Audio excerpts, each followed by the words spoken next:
world changes soon. Can get a doobie on a plane, but there's Uzis in our schools. Every dude who touched a boob or a booty getting me too. What you expect from the kids who went to Hooters after school? We're all triggered and defensive. We're all racist and we're sexist. We all grew up watching South Park. How are we offended? Now being fat is beautiful. Name a thing that you can't do. Jumping jacks, run a mile, live past 42. Man, it used to be cool to just flip a bird to the system, and now it's trendy. Welcome to the Red Pill Sports and Entertainment Show. I am your host, Albert Apache, and as usual, brought to you by Open Source Self-Defense, Fitness, and Grappling.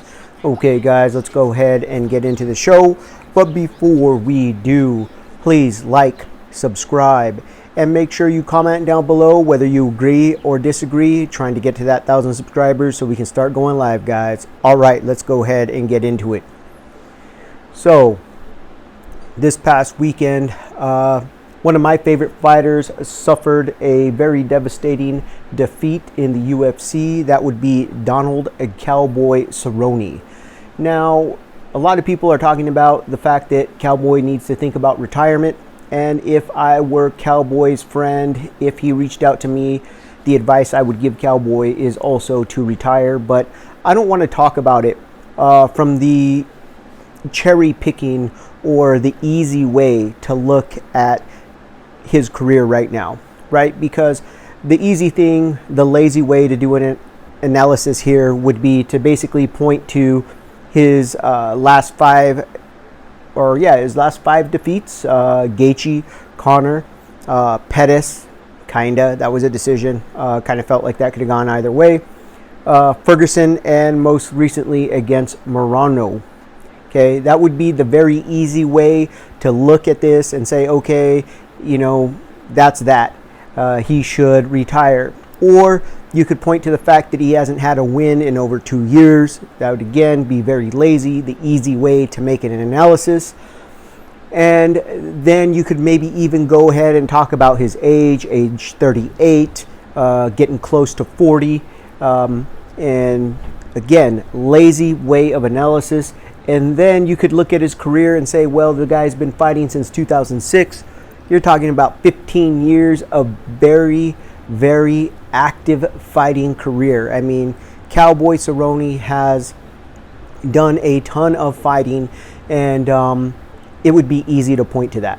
But rather than point to that, what I would like to do is look at his past 3 wins. The last time he had a win streak, okay? And these are the guys that he beat in order.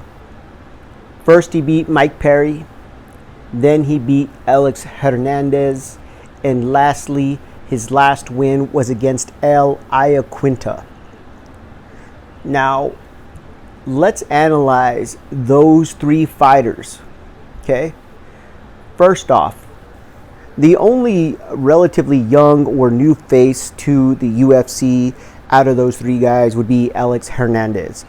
But the reality is that as of late, he's gone like win-loss, win-loss, win-loss, I believe, is how his record has gone. El Iaquinta, let's be 100% honest, he's a great fighter, but he is a 155er. And he is the previous generation of fighter, right? We wouldn't put him into this new generation or the next generation. He's no longer a prospect, okay? And then we got Mike Perry, who, by all accounts, you know, is in a tailspin with his own career right now. Mike Perry. Now, what do all 3 of those guys kind of have in common? If you go back and you watch the film and you watch their last, you know, maybe each one of their last 3 fights.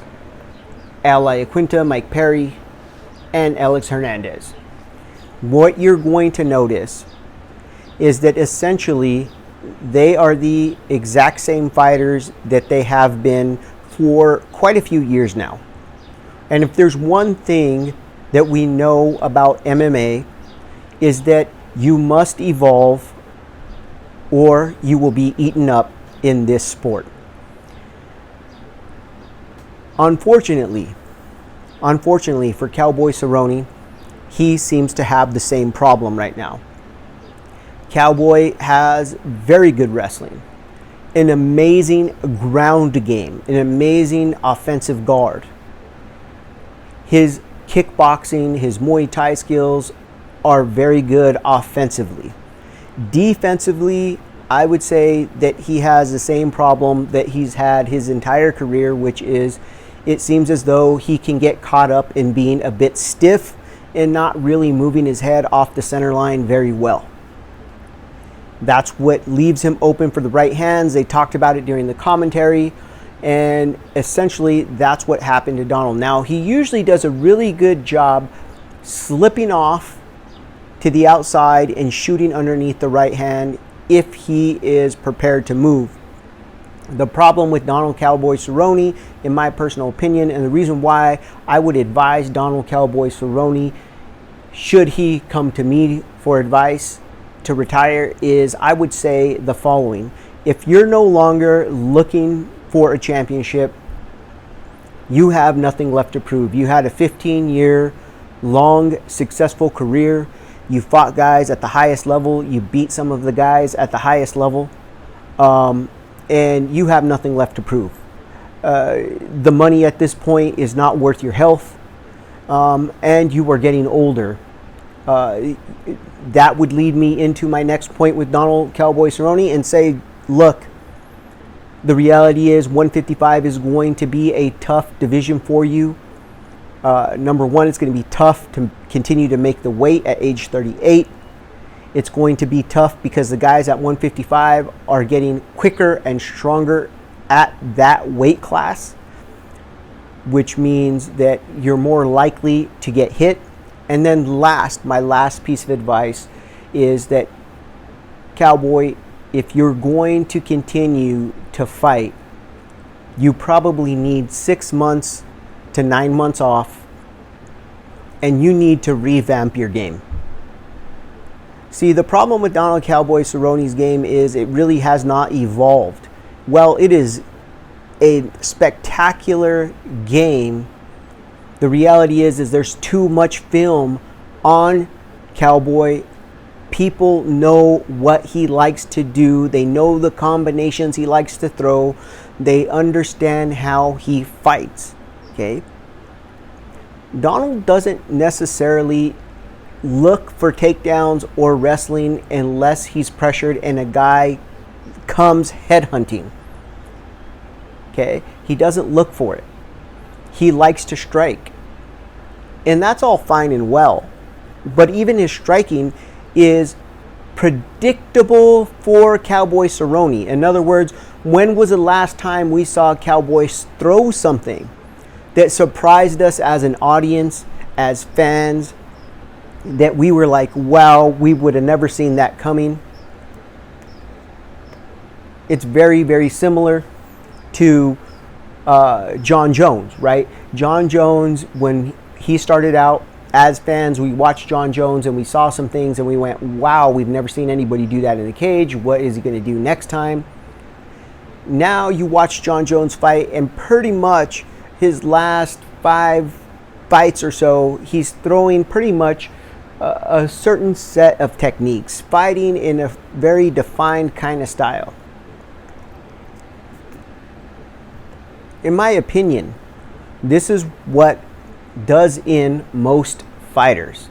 Okay, this is what usually brings the end to most fighters' careers, is the fact that they either fail to evolve or they regress.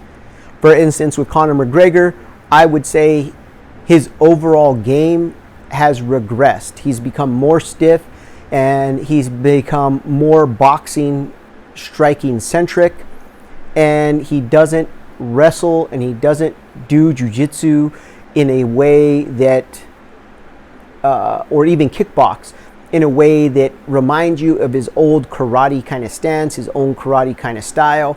Remember, he used to open up a lot of fights with that spinning wheel kick, looking to back the guy off immediately to get that pressure started, also to give kind of an unorthodox look. If you watch his fight, this last fight that he lost in his part 2 with Dustin Poirier, he was looking to box Dustin. and he got caught up in wanting to box.